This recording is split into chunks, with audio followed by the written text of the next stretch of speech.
আসসালামু আলাইকুম। এই মুহূর্তে পাওয়া সবচেয়ে বড় খবর, 2025 সালে ঘটতে চলেছে এক ঐতিহাসিক বিরল মহাজাগতিক ঘটনা। শুরু হতে চলেছে 2025 সালের প্রথম সূর্যগ্রহণ, যা দেখবে গোটা বিশ্ব। মুহূর্তে সূর্যকে ঢেকে ফেলবে চাঁদ, ক্ষণকের মধ্যেই অন্ধকারে ছেয়ে যাবে এসব দেশগুলো। এটি 50 বছর পর দীর্ঘতম সূর্যগ্রহণ হতে চলেছে, যে দৃশ্য দেখার জন্য অধীর আগ্রহে অপেক্ষা করছেন জ্যোতির্বিজ্ঞানীরা। তবে 2025 সালে কয়টি সূর্যগ্রহণ ও কয়টি চন্দ্রগ্রহণ দেখা যাবে? ভারত ও বাংলাদেশের সময় অনুসারে এই গ্রহণ কখন শুরু হবে এবং কখন শেষ হবে? জানতে হলে ভিডিওটি প্রথম থেকে শেষ পর্যন্ত দেখতে থাকুন। আর সবার আগে সর্বপ্রথম সঠিক খবর জানতে আমাদের চ্যানেলটিকে সাবস্ক্রাইব করে রাখুন। এবার জেনে নিন এক নজরে। আমরা সবাই জানি, সূর্য, চাঁদ এবং পৃথিবী যখন একটি সরলরেখায় আসে তখন সূর্যগ্রহণ ঘটে।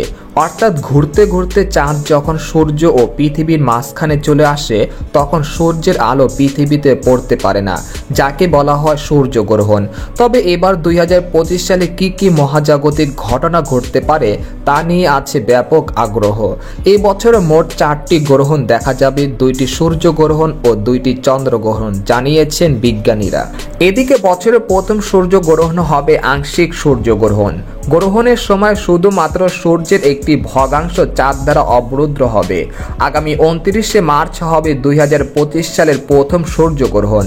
ইউরোপ, উত্তর এশিয়া, উত্তর পশ্চিম আফ্রিকা, উত্তর আমেরিকার একটি বড় অংশ এবং উত্তর দক্ষিণ আমেরিকার কিছু অংশ এবং এই সূর্যগ্রহণ দেখা যাবে। বাংলাদেশ ও ভারত থেকে এই গ্রহণ দেখা যাবে না। এদিকে বছরের প্রথম চন্দ্রগ্রহণ হলো পূর্ণগ্রাস চন্দ্রগ্রহণ। এদিন চাঁদ সম্পূর্ণরূপে পৃথিবীর ছায়া ঢেকে যাবে। এটি ব্লাড মুন নামেও পরিচিত। আগামী 13 বা 14 মার্চ হবে 2025 সালের প্রথম চন্দ্রগ্রহণ। ইউরোপ, এশিয়ার অধিকাংশ, অস্ট্রেলিয়া, আফ্রিকা এবং আমেরিকা থেকে এই গ্রহণ দেখা যাবে। তবে বাংলাদেশ ও ভারত থেকে এই গ্রহণ দেখা যাবে না। কোরআন ও হাদিসের আলোকে সূর্যগ্রহণ নিয়ে আমরা জানতে পেরেছি, চন্দ্র ও সূর্যগ্রহণ আল্লাহ তাআলার নিদর্শন সমূহের মধ্যে 2টি নিদর্শন, আর তাতে গ্রহণ লাগা আল্লাহ তাআলার হুকুমই হয়। তাদের নিজস্ব কোনো শক্তি বা ক্ষমতা নেই।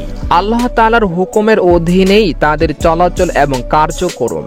তাতে গ্রহণ লাগলে মুমিন মুসলমানের করণীয় সম্পর্কে সুস্পষ্ট দিক নির্দেশনা দেওয়া হয়েছে। সুতরাং চন্দ্রগ্রহণ এক সময় বেশি বেশি দোয়া করা, তাসবিহ পড়া, তাওবা ইস্তেগফার পড়া, নামাজ পড়া এবং দান সদকায় আবশ্যক কর্তব্য। তো এই ছিল আজকের সূর্য এবং চন্দ্রগ্রহণ নিয়ে গুরুত্বপূর্ণ খবর। তো এরকম লেটেস্ট খবর পেতে আমাদের চ্যানেলটিকে সাবস্ক্রাইব করে রাখুন।